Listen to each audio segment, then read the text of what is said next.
तर चला हे बघा काय आहे बघा,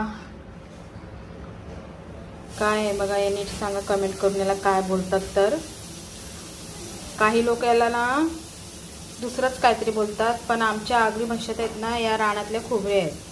हे बघा, हे बघा, हे बघा. पण काहींना माहिती नाही, काहींना वाटतं का हे गोगलगाय आहे, पण हे गोगलगाय वेगळी असते. बघा, याला खुबऱ्या बोलतात, खुबऱ्या. हे बघा, तुमच्यामध्ये काय बोलतात याला नक्की कमेंट करून सांगा. काहींना माहिती नाही. हे बघा, हे शिंपले एक प्रकारची रानातली, जसं खेकडा असतं ना तसं हे शिंपले आहे. बघा, खुबऱ्या, याला आमच्या खुबऱ्या बोलतात, तुमच्यात काय बोलतात नक्की सांगा.